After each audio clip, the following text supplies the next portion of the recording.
अस्सलाम वालेकुम, welcome to my channel. कैसे हैं आप सब? उम्मीद है आप सब बहुत अच्छे से होंगे। तो आज का भी लोग स्टार्ट हो चुका है जी सुबह से। और अभी यहाँ पे हस्बैंड जब सुबह में आए तो वो लेके आए थे प्लांट्स मेरे लिए। और जी तमाम तर जो प्लांट्स हैं वो आ चुके हैं। बहुत ही प्यारे प्यारे से कलर हैं फूलों के। और अब पता नहीं ये मौसमी मुझे तो लग रहे हैं, लेकिन काफ़ी हरे भरे हैं। तो खैर इन पे फ्लावर्स वगैरह भी ठीक ठाक लगे हुए थे। एक स्ट्रॉबेरी का प्लांट लेके आए जिसमें एक स्ट्रॉबेरी तो बहुत प्यारी सी लग रही थी, रेड सी, बाकी अभी कच्ची हैं। तो जी यहाँ पे मैं देख रही थी अभी प्लांट्स, और हस्बैंड बोला इनको लगा लो बाहर ना, हैंग कर लो, तो देख के खुश होते रहना। तो मैंने आपको पिछले व्लॉग में बताया था ना, मुझे बहुत पसंद है प्लांट्स। तो खैर यहाँ पे जी मैं आपको दिखा रही थी अभी स्ट्रॉबेरीज़, जो कि अभी कुछ इसमें कच्ची हैं और एक जो है वो रेड हुई हुई थी, तो वो मानो पीछे पड़ी हुई थी कि मुझे खानी है स्ट्रॉबेरी स्ट्रॉबेरी। तो मैंने कहा चलो इसको शाम में ना आप तोड़ लेना, खा लेना। तो अभी बस मैंने इसको हैंग करूँगी, क्योंकि मुझे मानो का डर था कि मानो इनको तोड़ नहीं दे। तो बस उठा के ना इनको मैंने रखा ऊंची जगह पे, और अगर नीचे इनको रखती ना तो फिर मानो ने तोड़ देने थे, इसलिए फिर मैंने इनको हैंग कर लिया। हैंग मैंने किस तरह से किया वो मैं आपके साथ आगे चल के शेयर करूँगी। तो बहुत ही प्यारे लग रहे थे। पता नहीं कुदरत ने इनमें एक अजीब ही तरह की कशिश रखी हुई है। खिले हुए फूलों को देख के ना इंसान की तबीयत भी खिल सी जाती है।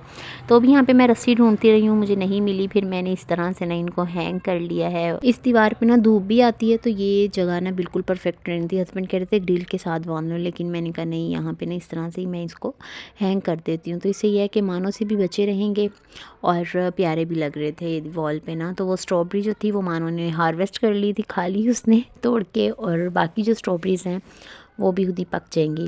अभी मैं आपके साथ शेयर करने लगी हूँ मेरी रमज़ान से रिलेटेड शॉपिंग जो मैंने की है। और अच्छा नॉर्मली ना बर्तन वगैरह हर रमज़ान में ही आते हैं, कितने भी पड़े होना चाहे घर में, क्योंकि मुझे भेजनी होती है 3-4 लोगों की इफ्तार ना। तो फिर पैकिंग के लिए ना मुझे चाहिए होते हैं डिब्बे वगैरह की भी ज़रूरत होती है। तो यहाँ पे एक जग तो मेरे पास पड़ा हुआ था, एक मैंने और ले लिया, क्योंकि पहले वाला जो जग था ना एक वो टूट गया था। और इसके अलावा ये मैंने 2 पार्टीशंस वाली ना ली थी, एक ट्रे थी, ये मेलामाइन में है। और ये ना मैंने ली है जैसे हम घर में मैं और इशाल, क्योंकि हम दोनों का रोज़ा होगा तो सवेरा मानो भी होंगी, तो हम इसमें फ्राइड आइटम्स जो है ना वो इसमें रख लिया करेंगे। इससे ज़्यादा बर्तन वगैरह भी नहीं होंगे। असल में रमज़ान में जो थकन होती है ना वो ज़्यादा काम की वजह से हो रही होती है, वैसे तो रोज़े का पता भी नहीं चलता। तो एक ही मैंने छोटे साइज़ की बोतल ली थी, क्योंकि मुझे इमली और आलू बुखारे का शरबत बनाना था। तो मैं बना के ना इसमें रख लूँगी और फ्रिज में भी आ जाएगी। इसका साइज़ छोटा है, उसके बाद फिर पानी वगैरह ठंडा करने में भी ये काम आ जाएगी। तो यहाँ पर मैंने एक ये टोकरी ली है, जो कि मैंने नॉर्मली जो सब्ज़ियाँ वगैरह जैसे हमारी होती है ना वो इसमें रख के, तो इसको मैं फ्रिज में स्टोर कर लिया करूँगी, वेजिटेबल वगैरह स्टोर करने के लिए ना। और इसके अलावा प्लास्टिक के डिब्बे वगैरह है नॉर्मली जो हम यूज़ वगैरह करते हैं, क्योंकि मुझे पैकिंग करके बेचना है तो उसके लिए मुझे इनकी ज़रूरत थी। और अब ये गेन मैं दोबारा गई थी हस्बैंड के साथ, तो फिर मैं और ले आई थी। तो हस्बैंड ने बोला ये और ले लो, क्योंकि इनकी ज़रूरत फिर आगे बहुत ज़्यादा पड़ने वाली है। तो यहाँ पे जी भी मैं 2 ही लेके आई थी, ये बड़े साइज़ में थे। और ये डिब्बे कुछ लिए हैं। इसके अलावा बेसन और चाट वगैरह जैसे बनानी होती है, बेसन घोलना होता है पकौड़ों के लिए, तो उसके लिए भी ना मैंने बाउल वगैरह लिए थे बड़े साइज़ के ना, ताकि उसमें मैं बना लूँ। वैसे तो मेरे पास शीशे के बोल हैं और ट्रेस वगैरह भी डीप मेरे पास पड़ी हुई हैं, जिनमें कि मैं बना सकती हूँ चाट वगैरह। लेकिन ये जो डीप बाउल्स होते हैं ना, इनका बहुत ज़्यादा फ़ायदा होता है रमज़ान वगैरह में, और काफ़ी ज़्यादा इनमें स्पेस है। तो ये मैंने 3 ले लिए थे चाट और बेसन वगैरह के लिए ना। तो कुछ में आटा वगैरह भी हम इसी में ही गूंद के ना तो फ्रिज में रख सकते हैं। तो ये तमाम तर जी चीज़ें थी। एक मैंने बड़े साइज़ का टप लिया था, फ्रूट्स वगैरह वॉश करने होते हैं तो उसके लिए ना मैंने ये ले लिया था। आगे सब्ज़ियाँ वगैरह भी अगर वॉश करनी होंगी, ज़रूरत थी यानी कि मुझे इसकी, तो एक मैंने ये टप ले लिया था।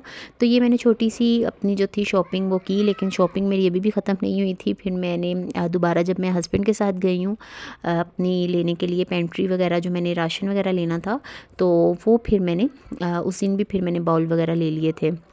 अभी यहाँ पे मैं आज तैयारी करने लगी थी, मुझे बना के रखनी थी ग्रेवी।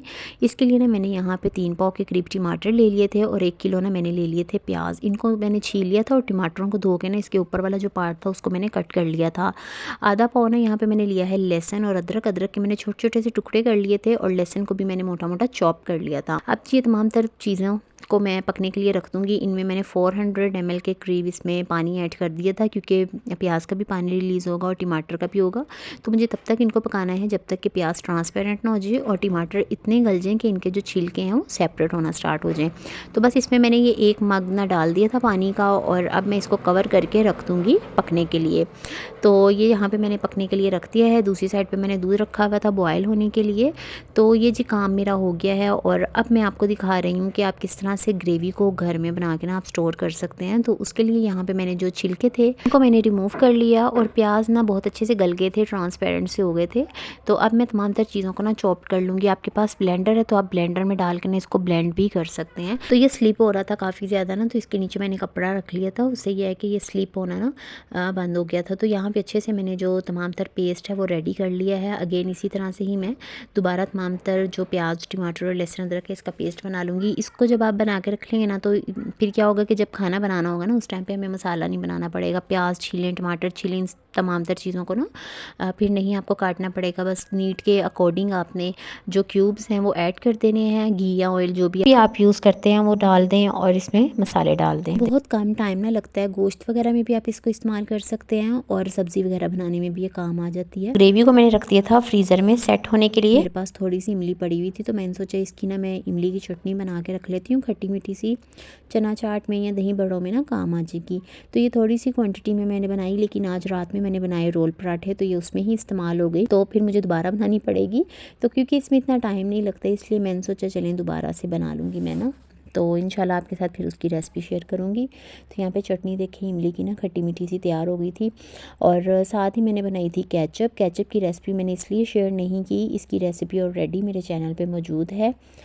तो ऊपर आई बटन में भी मैं दे दूँगी, अगर आप लोगों ने देखनी है तो आप देख सकते हैं वहाँ से ना। तो ये हाफ़ के जी टमाटरों से मैंने बनाई है केचप, जो कि तकरीबन 1 किलो के करीब बन गई होगी, क्योंकि हाफ़ के जी का मग है ये मेरे पास और ये 2 मग ना पूरे हो गए थे। तो मैंने कुछ तो केचप वाली जो थी बॉक्स होता है केचप वाली बॉटल, मैंने कुछ उसमें ही फ़िल कर दी और बाकी मेरे पास ये पड़ी हुई थी सॉसेजेस की खाली बोतलें, तो इसमें मैंने ना ऐड कर दी थी। ये बहुत ज़बरदस्त होती हैं क्वालिटी वाइज भी, और अगर बच्चों वगैरह ने भी यूज़ करनी हो ना, डालनी हो तो वो भी डाल सकते हैं, वेस्ट नहीं होती। तो खैर बच्चे भी साथ साथ मेरी हेल्प करवा रहे थे। और अभी मैं यहाँ पे बनाने लगी हूँ चावलों के पापड़, जिसको बनाने के लिए मैंने 1.5 लीटर के करीब ले लिया था पानी और इसको मैंने पकने के लिए रख दिया था। और इसमें 1 चम्मच मैंने नमक ऐड कर दिया है और 1/4 चम्मच इसमें मैंने खाने का सोडा डाल दिया है। और दूसरी साइड पे जी मैंने यहाँ पे ले रही हूँ बाउल में 1 प्याली चावलों का आटा और इसमें 1.5 प्याली के करीब मैं पानी ऐड कर दूँगी। उसी से ही मेजरिंग आपने करना है, जिससे कि आप चावलों के आटे की मेजरिंग करेंगे ना, उसी से ही मेजरिंग करके पानी इसमें ऐड करना है। तो ये हाफ़ प्याली मैं पहले डाल रही हूँ और 1 मैं भर के बाद में डाल दूँगी। तो ये 1.5 प्याली हो गई पानी की और अब इसको अच्छे से ना मिक्स कर लेंगे, इसका एक पेस्ट सा बना लेंगे। तो बहुत ही ज़बरदस्त बन जाते हैं ये ना। पंखे में भी अगर आप बनाना चाहें ना तो पंखे में भी आप इसको रख के बना सकते हैं। 2 से 3 दिन इसको लगते हैं ड्राई होने में पंखे में। और अगर आप धूप में रखें ना, अगर तेज़ धूप है ना, फिर तो 2 दिन काफ़ी होते हैं, 2 दिन में रेडी हो जाते हैं ये। अब डिपेंड करता है वेदर पे। तो खैर यहाँ पे जी इसका अच्छे से ना मैंने पेस्ट बना लिया, इसमें और कोई चीज़ ऐड नहीं की है। जैसे ही पानी में बॉयल आएगा तो ये पेस्ट आपने पानी में डाल देना है। तो ये देखिए अच्छे से ना इसका पेस्ट रेडी कर लिया है मैंने। अब पानी में आ चुका था यहाँ पे बॉयल और इसमें अब मैं ऐड कर रही हूँ ये पेस्ट और अब मैं अच्छे से इसको मिक्स कर लूँगी। मिक्स करने के बाद आपने इसमें मुसलसल चम्मच चलाते रहना है ताकि इसमें कोई लम्स वगैरह ना बने। तो आप चाहें तो लकड़ी का स्पून वगैरह यूज़ कर लें या इस तरह से आप इसकी हेल्प से भी इसको चलाते रहेंगे तो इसमें लम्स वगैरह नहीं बनेंगे। एक बहुत स्मूथ सा पेस्ट आप रेडी हो जाएगा। इसका जो मैक्सिमम टाइम है ना वो 6 से 7 मिनट है, 6 से 7 मिनट लगते हैं इसको गाढ़ा होने में। तो बस यहाँ पे मैं चम्मच चला रही हूँ अब मुसलसल इसमें और देखती रही हूँ साथ साथ कि इसमें कोई लम्स वगैरह तो नहीं बन रहे। तो ये देखें इस तरह से स्मूथ सा इसका बैटर रेडी हो गया है, लम्स फ्री। अब इस स्टेज पे इसमें मैं ऐड कर दूँगी 1 चम्मच भर के ज़ीरे का और थोड़ी सी मैंने इसमें अजवाइन ऐड की थी। 1-2 चुटकी अजवाइन होगी जो मैंने इसमें डाल दी थी, इससे बहुत अच्छा टेस्ट आता है। आप चाहें तो इसमें हरा धनिया भी ऐड कर सकते हैं और कुटी हुई लाल मिर्चें भी ऐड कर सकते हैं, डिपेंड करता है आपके टेस्ट पे। लेकिन क्योंकि मोस्टली बच्चे ही शौक़ से खाते हैं इसलिए फिर मैंने मिर्चों को अवॉइड कर दिया था। तो यहाँ पे पेस्ट रेडी हो चुका है, ये देख लें कंसिस्टेंसी ये होनी चाहिए। और अब इसकी फ्लेम मैंने ऑफ़ कर दी है। दूसरी साइड पे जी अंदर मैंने, क्योंकि मैं इसको पंखे में ही ड्राई करने वाली हूँ, मेरे पास छत तो नहीं है जिसकी वजह से मैं इसको पंखे में ही ड्राई करूँगी। तो यहाँ पे कोई भी आपने शीट ले लेनी है, शीट नहीं है तो आप कोई ऐसा पॉलीथीन बैग ले लें जो थोड़ा सा मोटा हो, तो आप उसको ग्रीस कर लें पहले अच्छे से। उसके बाद आप इसको फैलाएँगे। उसके ऊपर फैलाना किस तरह से है, मैं तो एक स्पून के हिसाब से ना इसको फैला रही थी और इसको ना मैं स्पून की हेल्प से ही शेप में ला रही थी। तो ये थोड़ी देर बाद ही सेट होना स्टार्ट हो गया था। तो ये देखिए इस तरह से आपने इसको डालना है। डालने के बाद आपने इस तरह से इसको चम्मच से ही गोल गोल घुमाते रहना है, चम्मच के पीछे वाले हिस्से से। तो ये इस तरह से इसकी छोटी छोटी सी टिक्कियाँ सी बन जाएंगी। साइज़ आप पे डिपेंड करता है, बड़े साइज़ में बनाना चाहें तो बड़े में बना लें, छोटे में बनाना चाहें तो छोटे में बना लें।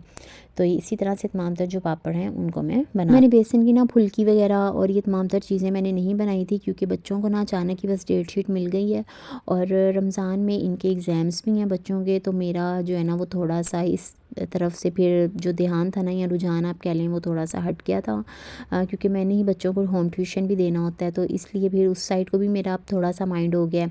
तो कुछ चीज़ें जो है ना वो फिर मैंने बाज़ार से ही ले ली थी, क्योंकि मेरी जो अटेंशन है ना वो थोड़ी सी डिवाइड हो गई और ये बच्चों के फाइनल एग्ज़ाम्स हैं, तो इसमें मैं रिस्क नहीं ले सकती। और हस्बैंड ने भी मुझे मना कर दिया था कि इतना मत करो, जो चीज़ें हम बाज़ार से ले सकते हैं ना वो हम बाज़ार से ले लेंगे, बस हल्का फुल्का सा जो घर में करना है वो कर लो। लेकिन फिर भी रमज़ान के लिए होमवर्क तो आपको थोड़ा सा करके रखना पड़ता है, क्योंकि अगर बिल्कुल ही तैयारी नहीं करके रखे ना फिर तो बस कुछ और काम नहीं होगा, फिर बस सारा दिन इफ्तार की तैयारी में ही लगा रहेगा। तो मकसद ये तो नहीं होता ना कि बस रमज़ान आए हैं तो बस मकसद यही है कि बस खाना है, पीना है और सो जाना है। और भी बहुत से ऐसे काम होते हैं और रूहानियत भी आपको पता है बढ़ जाती है हर किसी की। ये नहीं कि मैं अपनी ही यहाँ पे बात कर रही हूँ, हर किसी की कोशिश होती है कि हम ज़्यादा से ज़्यादा ज़िक्र अज़कार करें, इबादत करें। तो ये भी मकसद होता है हर किसी का रमज़ान में।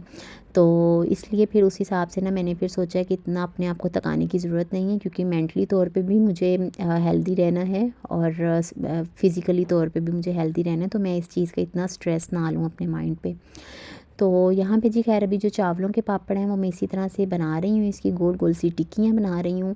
और बनाने के बाद जी इसको अब हम रख देंगे ड्राई होने के लिए। तो ये जी बन गया था। हालांकि जब मैं बना के हटी ना तो मैं सोच रही थी कि ये मैंने क्यों बना लिया, ऐसे ही मैंने बना लिए हैं। चलें धूप वगैरह हो ना फिर तो समझ में आता है कि आपने धूप में फैला लिए और कर लिया जी, लेकिन ये तो बहुत सस्ते मिल जाते हैं बाज़ार से, तो फिर मैंने क्यों ये टेंशन पाली। खैर आज का जो ये व्लॉग है ना, ये जितनी भी तैयारियां जो मैंने आज आपके साथ शेयर की है ना, ये एक ही दिन का व्लॉग है और ये एक ही दिन में मैंने तमाम तर तैयारी की थी। अगर मैं कोई काम करती हूँ ना तो मैं फिर उसको टास्क समझ के करती हूँ, फिर चाहे सारा दिन लगे या कुछ भी हो ना, तो फिर मैं वो काम एक दिन में ख़त्म कर लेती हूँ, क्योंकि आगे अगले दिनों के लिए ना मज़ीद काम निकले होते हैं मेरे। तो बस जी यहाँ पे तमाम तर जो पापड़ हैं वो देखें इस तरह से मैंने बना लिए हैं और बनाने के बाद इनको मैंने रख दिया था। अभी यहाँ पे शाम का टाइम हो रहा था और मुझे बनाना था डिनर। तो आज डिनर में मैंने सोचा कि मैं चिकन रोल बना लेती हूँ, क्योंकि खाना वगैरह बनाने का ना आज बिल्कुल भी मेरा दिल नहीं कर रहा था। तो खैर अभी यहाँ पे फ्रेश होके फिर मैं आई किचन में और चिकन को ना मैंने बॉयल होने के लिए रख दिया था। मेरे पास बोनलेस चिकन पड़ा हुआ था, तो उसमें जी मैंने थोड़ा सा प्याज लिया फ्राई पैन में, उसको हल्का सा मैंने सौटे किया, उसमें चिकन ऐड करके उसको फ्राई करके ना यहाँ पे रिकॉर्डिंग स्टॉप हुई हुई थी। मैंने इसमें तमाम तर मसाले डाल दिए, नमक, मिर्च, हल्दी, सूखा धनिया, थोड़ा सा तिक्का मसाला और नमक ऐड करके तो इसको मैंने अच्छे से भून लिया था। बाद में इसमें हरा धनिया ऐड कर दिया था। अभी यहाँ पे मैंने बना लिए थे पराठे, थोड़ी सी मैंने इसमें केचप लगाई, साथ में जो इमली की सॉस बनाई थी वो मैंने लगाई इसमें। और अब चिकन की फिलिंग रखूँगी और इसके ऊपर मैं थोड़ी सी सलाद रख दूँगी। सलाद के तौर पे मैंने ली थी बंद गोभी और खीरे। ये जो तैयारी है ना चिकन रोल की, ये 1 घंटे में ही मैंने तमाम तर जो चीज़ें थी ना ये रेडी कर ली थी। चिकन भी बॉयल हो गया था और खा के यानी कि हम लोग खाना ना डिनर करके हम फ्री हो गए थे 1 घंटे के अंदर अंदर ही।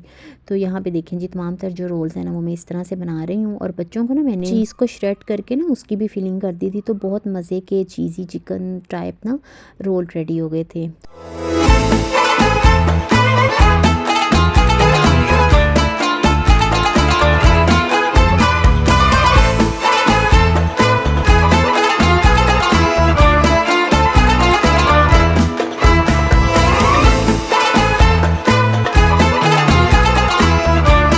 जी चिकन रोल रेडी हो चुके थे। अब सुकून से बैठ के डिनर करती हूँ। और जो ग्रेवी पेस्ट मैंने बना के रखा था वो भी फ्रीज़ हो चुका है। उसको कैसे आप स्टोर कर सकते हैं वो मैं आपके साथ मेथड शेयर करती हूँ। तो ग्रेवी पेस्ट को इस तरह से मैंने बड़े बड़े क्यूब्स में कट कर लिया था। आप चाहें इसको एयर टाइट डिब्बे में डाल के रख लें, जिप लॉक बैग में रख लें। मैं इसको पॉलीथीन बैग में डाल के ना नॉर्मली बस रख दूँगी। तो रमज़ान में बस एक टाइम पे ही खाना बनता है सहरी में, तो उसके हिसाब से ही मैंने क्यूब्स कट कर लिए थे। तो आई होप आपको व्लॉग अच्छा लगेगा। इंशाल्लाह मिलूँगी नेक्स्ट व्लॉग में। अल्लाह हाफिज़।